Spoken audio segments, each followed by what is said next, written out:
Hi guys, before getting into our logo, let's get familiar with Adobe Illustrator.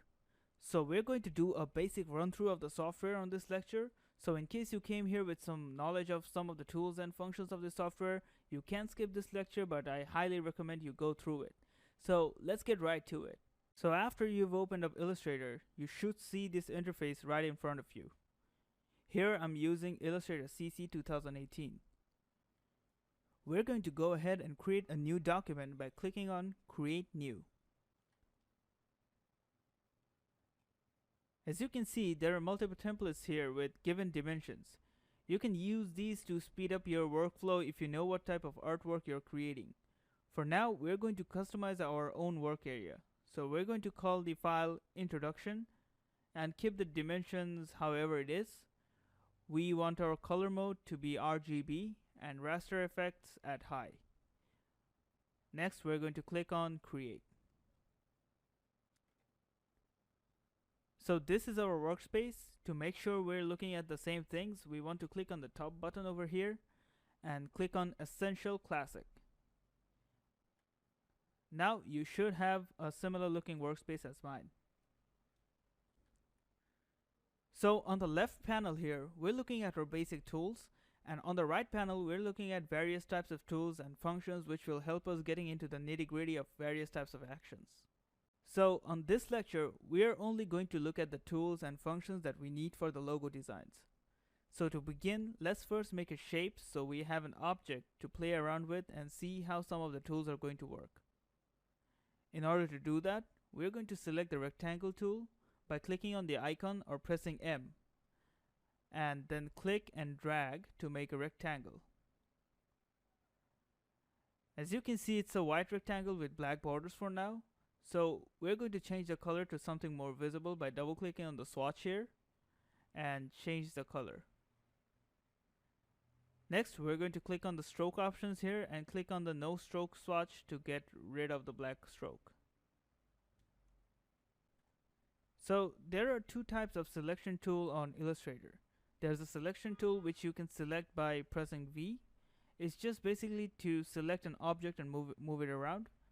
And then there's the direct selection tool, which will allow you to select points of various vector objects and move around the individual points, or you can click and drag to select multiple points to move those around. Next, we're going to look at our type tool, which is very basic. You can select it by pressing T or clicking the type tool icon here. You can either drag a box to type and keep your text within a specific area, or just click anywhere and start typing. That's pretty basic. Now we're going to look at one of the most important and useful tools in Illustrator. It's the pen tool, which we activate with the shortcut P. With the pen tool, we can draw straight or curved lines and points on any path we want. This tool is vital in bringing sketches to life in vector format. You click on one point to start the path and click on another point to continue. If you click, hold, and drag, you can make curves. It takes a bit of practice to master this tool, but it's really useful. Next up, we're going to look at the shapes, which we covered at first, but let's look at it a bit more since we'll be using it a lot. So in order to make shapes, we click on the shape icon here. It will show you the last shape you chose to make. If you want to look at other options, you just need to click and hold on the icon for it to reveal it. So let's go ahead and create a circle now. Now guys, I want you to pay attention to the shortcut we're going to use right now, which is holding Shift and Alt while making shapes, which will give you a perfect circle right now, or a square if you have the rectangle tool selected. It's important to know this because we're going to need a lot of perfect circles and squares in our future lectures.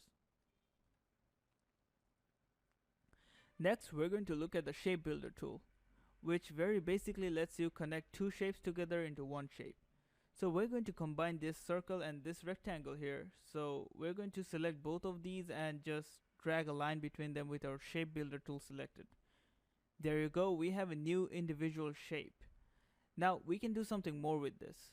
We're going to press Ctrl Z to undo the shape building. Now while dragging the line, if you press Alt, you can actually get rid of the shapes or a shape that was formed between them and modify your shapes. This will really come in handy later into the course.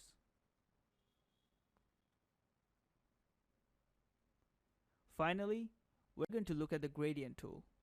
So you can apply gradients to your objects, which is basically a mesh between multiple colors. Now you'll see there are two icons on the right and left panels for gradient. So in order to apply a gradient, you need to click on the gradient tool here on the right panel. And you can select a gradient from the list right here. So let's try out the purple and orange gradient. Then you can add or modify the colors that are here by double clicking on the swatches that you see here. And then you can get rid of one or two of the colors by clicking and dragging them out of the meter. Or you can add a new swatch by bringing your cursor close to an existing swatch and simply clicking when you see a plus sign within your cursor. Also, you can change the direction of your gradient by selecting either linear or radial. And the gradient tool on the left panel basically lets you adjust the area of your gradient on your object. So we can select the gradient tool here, and by clicking and dragging, we can bring up a meter according to our liking and adjust it however we want it to look like.